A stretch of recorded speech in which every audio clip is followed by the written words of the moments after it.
Hello, everyone, and here we are with another episode of Wicked Connected. This is episode 12. It's called Guiding Growth, Helping Small Businesses Create Impactful Connections. And we have Karen Baldeshweiler, who is joining us. She is one of the principals for Zenagos, a consulting firm that helps small businesses. And we're really excited, Karen, to have you on today. But before we dive into all the great wisdom I'm sure you're going to share with us, we would love to hear, what is one cool networking event that you've been at recently? Well, just a few weeks ago, I went to an alumni event at Harvard Business School. So it was for women alumni only, and it was called the HBS Women's Leadership Summit. And one of the things I like about going to an event that has content, like an alumni event or a conference, is that the speakers give you anchors. So they talk about something that's interesting, and then when you talk to other people at the event, you have some new topic to discuss. That really made it cool. I really enjoyed that. I love that insight. I guess that's a really cool, it's always interesting to sort of think about at networking events, how do you create the ability for people to have good meaningful conversations? And that's a great point, that, giving them some good content, maybe some controversial content, something to talk about. Right. Well, it's a lot easier than nice venue, isn't this? Which is kind of how you have to open if there's not some obvious content. So if the speaker just said something really controversial, that makes the opening a little easier. Right. Was there anything really interesting that you can share with us from that conference that you remember? Well, there are a lot of really interesting things, but for me, in terms of what I was trying to get done, for example, there was a healthcare panel that was about healthcare entrepreneurship, and I could listen to the questions that other people asked at the end of the panel, and then pick out some people in the group that I wanted to talk to. So I was looking for people who potentially want to invest in medical device companies, because one of my clients is a disabled entrepreneur who's created a medical device for people with that disability. And, some people asked questions that clearly made it obvious that they were healthcare investors. And so then that enabled me to go up afterward and ask them some questions and see if I had some connections for my client. So, that's kind of a kind of thing that happens in an event like that, that's really great for me. Yeah, that's very, as you said that, I'm like, I've done that before. And I don't know if I ever put my finger on it, but I'm like, that person's a good person to talk to. Well, tell us a little bit about Zenagos, and then we'll dive into the conversation. But Sure. So Zenagos is a sounding board and an advisor for small business owners. It's a all-you-can-eat buffet style subscription model. So we charge $2.99 a month. We are 4 female co-founders. We have started 17 businesses between us, and we're all in our late 50s. So we're kind of in the giving back stage of our lives. And each of us has been a solo entrepreneur at least once in our lives. And we've also had executive roles or been advisors to really big companies. So we started Zenagos so that we could be the resource that we wished we'd had back then when we were fumbling around starting our own businesses. Awesome. Well, I don't know. I'm going to let everybody else dive in with questions, but I'll start off tell us about how you got started. When did you get started networking in your career, and how did you get started? Sure. The first time I heard the word networking I was about 25. I started a tutoring business, and I needed to find clients, and I didn't know what to do. So later, somebody told me that I started a referral network. I didn't know what a referral network was. I was an English major, and I didn't take a business class. And so I started going to schools and asking school principals and guidance counselors how to, find people who wanted tutoring. And that led me to therapists and educational testers, educational therapists. And, I just kind of let people know I was out there, let them know the kind of tutoring that I would do. And, just kind of ask myself, where would someone go when they needed a tutor? Who would they ask when they needed a tutor? And that was the first time I ever did networking. Wow. That's incredible. And that's also too, it sounds like you knew you had to go out and do something. So you're networking, but I'm sure it was almost not purposely. But that kickstarted the relationship of getting out there, being in uncomfortable situations, of figuring out and introducing yourself, introducing your business. That's phenomenal. Now throughout your career, I know you mentioned that you've worked with, you worked at some larger firms, you were an entrepreneur yourself a couple of times, and then now you're in this field. How has it looked throughout each of those different segments of your life? I mean, now it sounds like you're doing a lot of networking, but for the sole purpose of your clients. So I'm sure that looks maybe a little bit differently. But is there anything that, you do differently or that you've taken throughout that you've learned over time? Well, sure. And so I'm basically at the core a really shy person. And I have to overcome that when I go and network. It's not, relationship building is a natural process for me. My father was a scientist. My mother was a therapist, which is really shy people. And so, so I had to learn that. And so when I had to start my business, that kind of forced me into it. I probably wouldn't have naturally networked if I didn't really have to. And then when I was in larger companies where networking became part of my job, I was sometimes really bad at it. And I had to really, I had to learn. Even I would read and try to learn from books. So at one point, I went to business school and I had a job at the Washington Post Company in mergers and acquisitions. And so I would go to cocktail parties, and it was supposed to be part of my job. I was learning, who had companies that we might want to buy. And so people would ask me, what do you do? And I would say, well, I'm in mergers and acquisitions for the Washington Post Company, and I do competitive analysis and I research buy-side deals. And people just kind of walk away from me. And so I read Carnegie's book, How to Make Friends and Influence People. And I was like, what am I doing wrong? And, it talks about when people ask, what do you do? Having something a little bit cooler to say. And so I came up with, I buy and sell colleges. And people would come up to me and say, what do you do? I say, well, I buy and sell colleges. And all of a sudden it was much cooler. That's fascinating. Well, Karen, tell us, so, through all of that, obviously you've learned a lot of lessons. So and there are a lot of people that I think would describe themselves as shy or not, like, I'm not a networker or whatever. What advice do you give people now as you talk with them about networking? Well, we work with entrepreneurs and they make a lot of mistakes. And so it's fun having kind of gone through those phases myself, for each of us at Zenagos, all four of us have really been through that adventure ourselves. And so it's really fun for us to help. And, the first is that every conversation is a sales opportunity. And our clients just miss golden opportunities to make connections. So if you're out in the front yard talking to the neighbor across the street, that's actually a sales opportunity when you're an entrepreneur. And, people don't want to be pushy. And so they won't talk about their company, or, they don't want to talk about what they do. And so, we have to kind of coach them through that and say, it's, you need to have those conversations. You talk with people about what you do. The second thing is that networking isn't speed dating. And so one of the big mistakes we see people make is they go to, say, a conference and, they just talk to a person and try to figure out, is this a potential client? And the second they figure out that it's not a potential client, they just turn around and walk away. Yep. And so we had this insight because one of our Zenagos experts, Mavis, was at a conference and people kept coming up to her and asking her, do you buy restaurant supplies or, whatever their thing was. And she'd say no. And they just turn around and walk away. It's a really strange feeling to have somebody just kind of be like, are you my mother? Nope. And then they, and they go away. Well, so it was interesting. I was actually talking to somebody today and they were talking about just statistics around just a cold type thing. Again, there's going to be very, very little chance that the business is going to happen there. Right. And then, for example, if I were to refer somebody off to Taylor, that goes up to like 30 or 40%.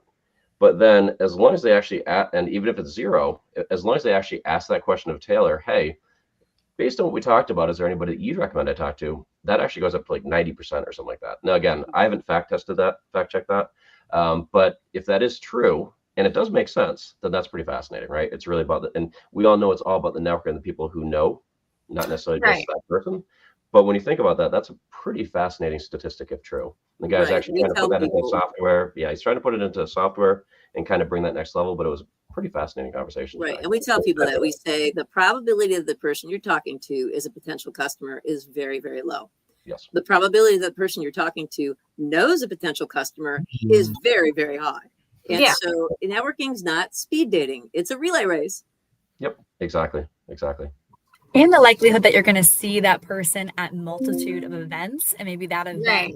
and you get to see them, they can introduce you to people. So again, it's, and I give the same advice, is don't shy away from someone necessarily, right? Or don't always look for an opportunity. You never know.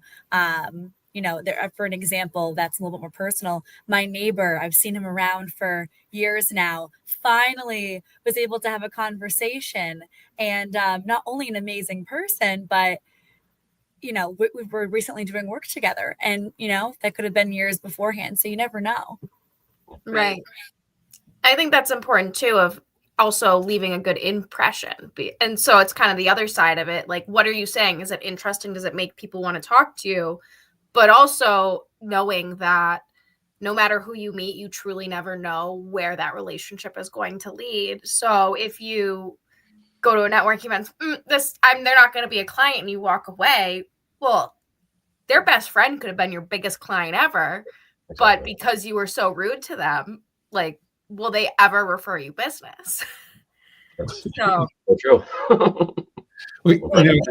It's really about building the relationship and taking and truly showing an interest in what people do. Like I try to remember, like, if they're telling me what a trip that they're going on, I try to remember that and reach back out. Like, hey, how was that trip? Did you enjoy it? Just trying to keep it a little bit more personal. Right. So Monica, who's one of our real power networkers on the team, talks a lot about relationship building, about leaning in, about listening to people, about asking what they need, trying to find out how there might be some connection between the two of you, and just forgetting about the fact that there are customers in the world, and this might or might not be one, or might or might not know one. Just how can you build a conversation with them? And if you talk to Monica right before she goes to an event, you'll say, hey, Monica, what are you doing at this event? And she'll say, well, there's this speaker who once referred us one of our clients, so I need to meet that person in person. I never met her in person before. And this is somebody that I really wanted to meet, and he's going to be there. And then there's a potential partner, and, I'm going to look for her. So she's got a full agenda of what she wants to get done when she goes to an event. Right. And they're all different kinds of relationships. I think that's an important thing, especially because you mentioned that you're more on the shyer side. For people who are more shy, creating an agenda and creating goals for them at a networking event can be a way for them to say, oh, I met the 3 people I needed to meet today. I get to go home early. The people who really are truly like, this is part of my job, but it's not my bread and butter. Right. Well, it's funny you say that, Amelia, because I was at a chamber event the other day, and what I always do is before I go into the event, I grab a handful of business cards, and I'm like, my goal is to just make sure I've given all these out before I leave, right? I mean, it's not, it doesn't matter whether, to your point, Karen, like whether I'm going to do business with this specific person or not. Like, did I meet people, and how have I made more connections? I think is, it's always my key. So. Right. We get half of our clients from networking, speaking, and partnerships. Right. And a third of them just purely from pure networking. And of course, speaking and partnerships involve networking as well. Yep. But our clients typically get 50% or more of their clients from networking. So most small businesses are built on networking because it's fast and it's inexpensive. So it can take 18 months to build a new advertising channel, but you could get a client from networking today. Right. And I will just say a quick shout out. I did attend one of Karen's or Zenagos's presentations, and definitely it is worth the reach out. We'll do the contact details at the end, but it's definitely worth the reach out. I don't want to lose sight of putting this out there. Worth the reach out to get that information. Really some fascinating stuff in there for the smaller businesses. It was very well done. So thank you. I'll put that out there. I want to take it a little bit back about Karen. Is there any advice that you would give people networking who are on the shyer side? I think we hear that. I feel like every event I go to, I hear someone say, oh, this is so weird, I'm an introvert. And then you're like, well, you're in the perfect place then. But I'd love to hear kind of, as you were starting out, being like, what the heck am I doing? Like, what was the key things that helped you get the confidence where you started to enjoy it? Sure. So it's some of it's knowledge, right? So we have a pair of clients who are a husband-wife team, and they do construction and sort of contracting and remodeling, and they said, we hate networking, and so we went through the math of how much it costs to do networking, how much it costs to do advertising. At the end of that, they were like, we are gonna love networking. So some of it is just information about, this is actually a marketing channel. This isn't just you having some conversations with some people. This is a way that you can get business, and needing some information about, what do you do to actually turn those meetings into business. But the second thing is preparation. So, we just gave a talk in October for the Women of Color Business Summit for the Center of Women Enterprise. And we have a framework we call PRIME, the PRIME framework, that teaches people practical steps. So it's just a rubric, a kind of a mnemonic, PRIME, that teaches them practical steps to overcome their hesitation to network. And so it's really about preparation. If you're prepared, you feel more confident. We teach people to come up with a brief tagline to introduce their company. So something like I buy and sell colleges, right? It's something that's a little bit more fun, that's designed to get the other person to ask you a question. And then that gets the conversation going. So it's, I like that one because mine is very usually quick. Like, I sell wine, right? And I put that out there and people are like, wait, did you just say he sells wine? Yes, that is what I said. But usually that immediately jumps into a very good conversation, that sort of thing, where I can talk about a lot of those other stuff too, and what experiences and corporate rotation, client retention, all those sort of things. I can't speak, but no, that's exactly it. And I like that one, buy and sell colleges. Right. Well, people usually say, can you buy my college and fix a football team, or something. It creates more conversation. Well, I'm going to jump back to something you said earlier, which, because I have that same conversation with people all the time of, I'll ask people, where does your business come from?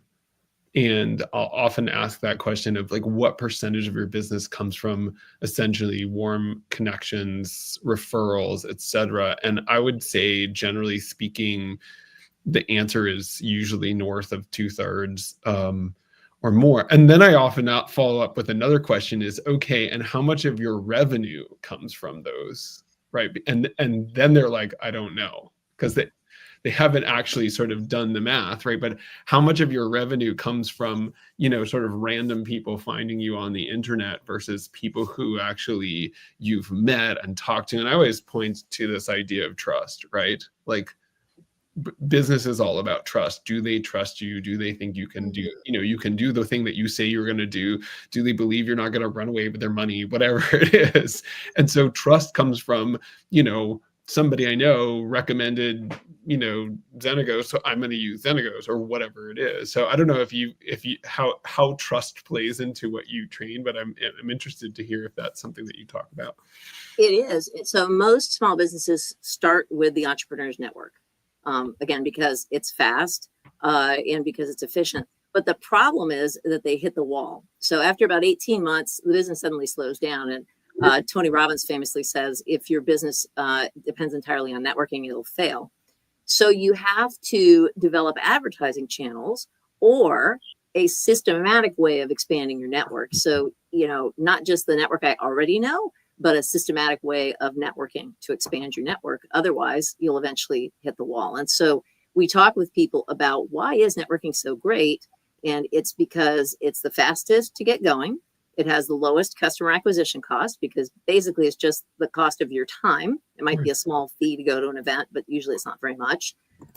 It's the highest conversion rate because of that trust. So because you were referred by somebody who says, I worked with her or I know her, then that trust is there. And so you have to talk to a lot fewer people to get a customer when you're networking, because the conversion rate will be like 1 in 3, something really, really. Whereas, when you go on the internet, if you're just sort of selling a product on Amazon or something like that, the conversion rate will typically be, 2% or less. And so that means you're talking to a lot of customers who aren't interested. And so, the trust is a really critical part of the networking channel, but you have to expand beyond that or expand your network, one or the other. Yeah, there's somebody that my brother and I work with who talks about this idea of, I need more brothers-in-law or whatever it is. That's kind of what you're talking about. Like, how do I create more brothers-in-law? In essence, is what you're trying to do, right? Well, that makes me laugh, because I had a client. My first business was this tutoring business, and I had a client who was just a power networker. And she just filled up my business. She was really funny. And she was literally walking down the street and heard somebody, this is back when there were payphones, and there was a woman on the payphone crying telling her daughter, "It's okay, honey, we'll get you a tutor." And this client of mine literally grabbed her and said, "Let me give you Karen." That might be my favorite story. That's awesome. I mean, if only we could have somebody that was doing that for everyone else's business. Right. So she wasn't my brother-in-law, but she was way better. And so she was literally networking on the street for me. I don't know how many times have you heard, "Oh my God, I really need a glass of wine." So that's an easy one. You all should be able to do that. Steven, I drink so much more wine Speak of the now. devil. Speak of the devil. That's funny. I think that's where it goes hand in hand, though, right? Like, it's not only just being a serial networker and being reputable, but having a really good brand, service, product, whatever it might be. That's what really carries on the work. So I agree with you. You have to have your network, but that network needs to constantly be growing. Otherwise, how are you going to keep moving up? But that's not going to grow unless you're also performing on the business end and keeping that trust. So I think there's a layered mathematical equation when it comes to that. I mean, that woman really, I hope she's doing big things right now, because that was some great selling. Commission structure through the roof. Yeah, she was phenomenal. She was really fun. Well, that's the other part of it too, right? Is just, again, coming back to what Karen had said, right? Having the actual good tagline that's easy, right? Easy to remember. Because the thing is, for those people who have these crazy things and it's a 15-minute introduction, it's like, all right, what do I actually take away from that? But in your case, and then also you being intentional about doing the different things, going, and again, that repetition, that's what we've seen certainly really works well, right? Is that you're there, you're showing up again. And sometimes it takes 17 times for somebody to remember you, and that's okay. But having then as well that actual story that's easy to remember. Well, and networking is about helping people by figuring out how you can help them, by their figuring out how they can help you. And so my power networker client was just trying to help a poor lady who was crying at a payphone on the street. Yep, she just wanted to help. And that's networking, right? Yep, Right. Exactly. Well, I was at a chamber, the Charles River Chamber had their holiday event the other day. And at one point I just, at some point you're in a conversation, like I should probably move on. And then I don't know about you all, but I sort of like scope out where do I want to go next or whatever. And I saw this guy just standing there by himself looking kind of miserable. And I'm like, I'm going to go talk to this guy. Right. Those are my favorite people. And so I went to go talk to him. We had a really great conversation. I, was making some suggestions to him about, whatever. And then I was like, oh, with the Charles River Chamber, I've been a member, I don't know, a little over a year now. So I know enough people. I'm like, oh, hey, let me go let's go over and introduce you to this other group of people. So I think it's interesting to be part of networks where you start to get to know people and how that allows you to sort of, play a different role. I don't know if you've noticed that yourself, but I think I certainly am starting to notice that now a year into with, networking with the chamber. Well, I do think that the more that you go back to the same kind of group, the more that you develop those in-depth relationships and people will start to recognize you. So we figure if your strategy is a conference strategy, it's usually about the third year of your going to the same conference that you start to really have the kind of deep relationships that will get you the speaking slot at the conference or will get you onto the committee where you get to know the people in the conference really deeply. And so it's an investment, like it takes time. And there are lots of different kinds of events that you can go to. There's really a season to networking. It has a lot of seasonality to it. And so, there are Chamber of Commerce type events. There are alumni events like the one that I went to recently. And, don't forget identity group events. And so Zenagos is certified woman-owned. We're certified LGBT-owned. We're certified minority-owned. And also Asian Pacific-owned. And so we look for what we call duck ponds, which are basically places that are likely to have a concentration of potential clients or people who could be connected to potential clients. And so you have to sort of look at the kinds of events that you could go to, whether you have identity group like an LGBT Chamber of Commerce or something like that. Or, maybe it's not networking season, maybe it's Christmas and you're just going to Christmas parties. So, what are you going to do at the Christmas party? What kind of people are you likely to run into? What kinds of things can you say to them? And we coach our clients to know their ask. So when you go to an event, if somebody asks you what you're looking for, you need to have an answer. You need to be ready with something, a way that they could help you, and usually a kind of person that they could connect you to. So, that's kind of how we see the various ways that our roles change when we get into different kinds of events. Well, we are flying through this half hour. I'm just going to steal like one question. I don't know if anybody else has a last question for you before we do our wrap up, but my last question for you is, you've talked a bunch about speaking gigs and the power of speaking, being on stage in the networking event. What advice do you have for people? Because I probably could use this advice myself, is what advice do you have for people for how to get on that, those speaking rosters? You have to build up your relationships with the people who make the decisions about who the speakers are. And so, typically, like, let's say that there's a big industry event every year for your field. If you just kind of apply to the open call for papers, the probability you'll get in is just zero. Like, right. Because the people who have the relationships are getting those slots. And so you either have to get a marketing or PR person who can work those channels and get you into those slots, right. Or you have to choose a couple of key conferences and invest in them. And it's going to take a few years. Like, if you have just an amazing new concept that you want to talk about, that's just the thing they want to hear. So maybe last year it was AI, and you just happen to have the perfect AI topic, you might get in without relationships. But really, it's about getting those relationships. And so you have to go and volunteer to be on a committee and volunteer to help out. You meet the people who are running, and make friends and start to figure out how it works. And then it's again around that third year where you'll start to get enough in that you can get the smaller speaking engagements and get to where you can show people what you can add to that conference. So that's the best advice, is pick a few strategic ones that really will make a big difference for you, that will really move the needle, and then build those relationships. That's really helpful advice, I think, for all of us, but for me in particular, like to know that, like, because it sometimes feels like you're like, oh my God, I'm trying to build these relationships and like nothing's happening, but it takes, to your point, it just takes time. Yeah. Well, from my co-host, any last questions for Karen before we do our final round here of? No? All right. I'm sure I'll think of one tomorrow. No, I was going to say, I appreciate being a speaker, not only an attendee of an event. I was doing some evaluations myself, and I think it goes to show, not only do you want to be a friendly face, a connector at networking events, but you also want to be an educator. And I think that goes a long way.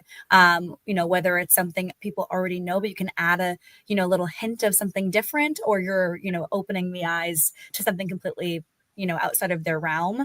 So I think it all goes into a recipe. So I really resonate with that piece. And I think also the community part, I think being a part of a variety of communities and being connected in those ways really helps quite tremendously. And it's wonderful to just be working with a variety of different people as a whole. But that's all really, really good advice. Well, and that's the ultimate putting yourself out there, right? If you're actually doing the panel, that sort of thing. I know, Jeff, we had fun, right? Yes, not too long ago. That was a great time at the Connects experience. So yeah. I think that's a lot of great points. So thank you, Karen. Sure. Awesome. Well, to wrap up, Karen, we always go around and say, what's one cool networking event you've got coming up? So 'tis the season. What do you have coming up? What's a cool networking event on your calendar? Oh, we have a couple. So Charles River Chamber of Commerce has an LGBTQ holiday networking event coming up. So that's under the sort of Christmas party heading. Mm-hmm. And then we're also the same day going to Asian Small Business Finance Summit, which is at Suffolk University down on Tremont Street. And it's co-sponsored by the SBA and monitored by JP Morgan. So finance nerds will be in attendance talking about the SBA 504 loan program. Mm-hmm. We spend a lot of time talking about loans. So we're going to go nerd it up. It'll be fun. Awesome. Who wants to dive in next? I'll go. I'm excited. I'm excited. I have FEI tomorrow. So we have our annual holiday party. So FEI is short for Financial Executives. And I'm in the Boston chapter. I'm super excited because it's at the View. So it's at the top of the Prudential building. If people haven't been there yet, definitely recommend going just to peruse it. It's a really cool venue, I think. And then Friday, I have an event with Prepare for VC. They have a cohort that's graduating, and I am friends with one of the people graduating. So I'm going over to support her on Friday, and I'm excited to hear about the other businesses that are graduating from their accelerator program too. Cool. Well, I will see you at FEI, so I'm looking forward to that. Good. Alina gave me the Pick me up. invite, so I can do that. I don't know. I'll let Taylor go first, though. I was gonna say. Oh, okay. I'm interested what you're gonna say can't take credit now. for the same I was thing. gonna say I should go next because mine, unfortunately, is a very short week. I'm actually on PTO the rest of the week, so I'm not attending anything. Doing a quick trip to see my grandparents, but tomorrow, I'm doing we have next week and the week following before the crazy rush of the holidays. So a lot of coffees, lunches, a lot of coffees tomorrow, actually. So we're gonna have to mix in some non-caffeinated beverages. Like But the wine. week following, I'll have some good ones to add. Wine. Wine. Yeah. A lot of wine. Steven, do you want to fight me for it, or do you want to go? No, go for it. All right. I'm shy anyway. For all you finance people going to the finance, FEI event, I am going tomorrow evening to the Boston chapter of the American Marketing Association has their holiday party. So marketers also can have, holiday fun. So that's, That sounds fun.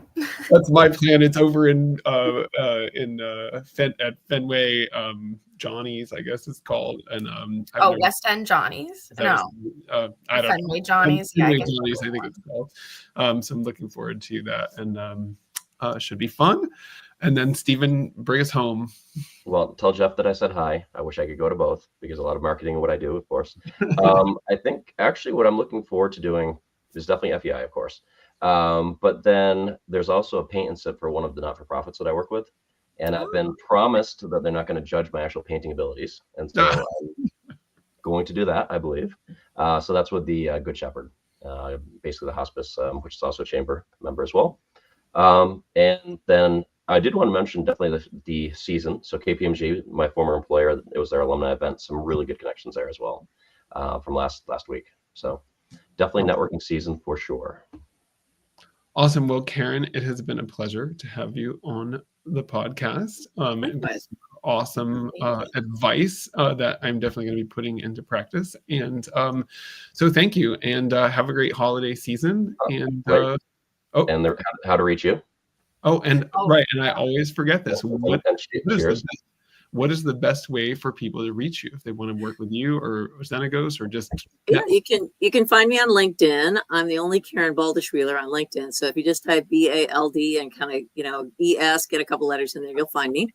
And make sure that you mention that you saw me on the podcast so that I will accept your invitation, because otherwise I get a lot of bots, and so just let me know that you saw this, and I'll link back. And I can vouch for the fact that if you just type in the first couple of letters of your name, you do come up pretty quickly. So anyway, thank you so much. Have a great rest of your week, everyone, and happy holidays. Absolutely. Bye, everyone. Take care.